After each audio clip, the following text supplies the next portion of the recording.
Good day from ScuttleBugs. Today we're going to talk about using scissors.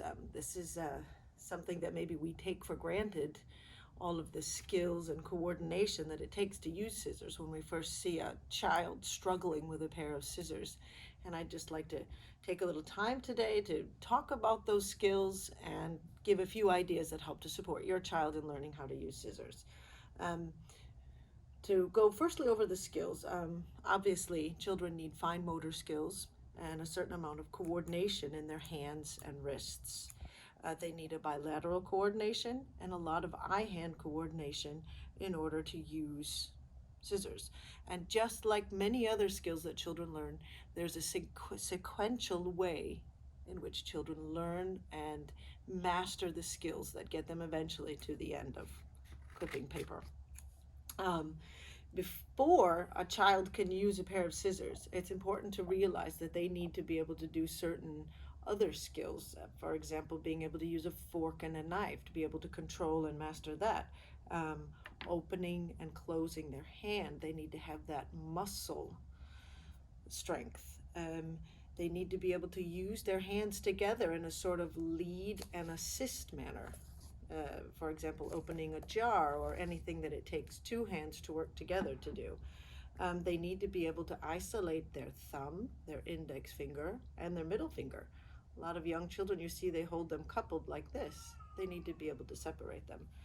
And they need to be able to stabilize their shoulder, forearm, and wrist. They can't be wobbly. They must be able to hold and master and control in order to clip sufficiently. There are a few minor things that you can do to help to support your child in learning these skills on their pathway to being successful cutters. One is simply tearing paper, learning to use their hands together, to use those fine motor skills, how to hold a paper and the understanding of a paper. Kneading dough will help to strengthen their hands. Finger puppet play will help to strengthen their fingers and their fine motors, and it will also help with coordination. You can make finger puppets even.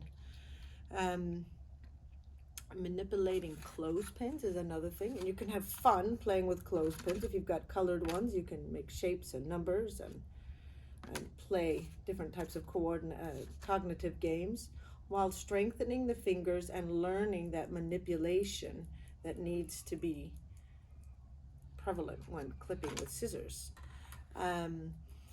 Using a trigger action spray bottle or squirt gun is important. It helps to strengthen those palm muscles and the fineness in your fingers. Painting with Q-tips is something that takes skill. It takes coordination. It takes that hand leading another hand. Hole punches and staplers are also good examples. Again, they work with the palms and that being able to master. And using the wrists. Eyedroppers, learning to fill them up and even do fun things like paint or manipulate the preciseness of where you put your drops in the end. And then picking up little things either with their fingers or using pinchers or even chopsticks, things like pom-poms and small stones, pieces of pasta. These can all help to strengthen the hands in order to move children into the different developmental stages of being able to use scissors. The first stage is from about 18 months, where a child learns to hold scissors. Firstly, they'll use two hands and they'll learn to open and close them like this. And then they'll attempt to use their individual fingers. Recommend highly that in the beginning that you start with thumb and middle finger. They have a little bit more dexterity and control. Children will begin by not holding close with the knuckles that are closer to the palms but outwards, so they won't be very steady. At this point, they won't be doing much cutting. They will be more sort of bending at a paper, but it's important that they go through this stage learning how to hold a pair of scissors. Next, they will learn how to open and shut the scissors, and this is about from around 2 years old.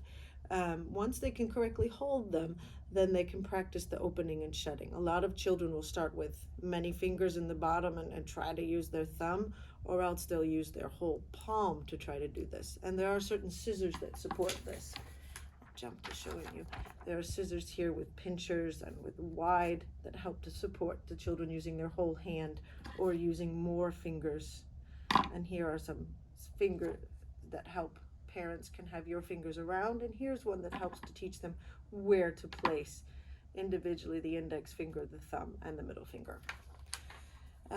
After this process, they start to learn how to snip. Once they can hold it and hold it steady in their hand, they'll snip at the edges and do sort of a fringe cutting. This stage is really, really good for them to learn to hold the paper in one hand and make those cuts, learning to manipulate the scissors.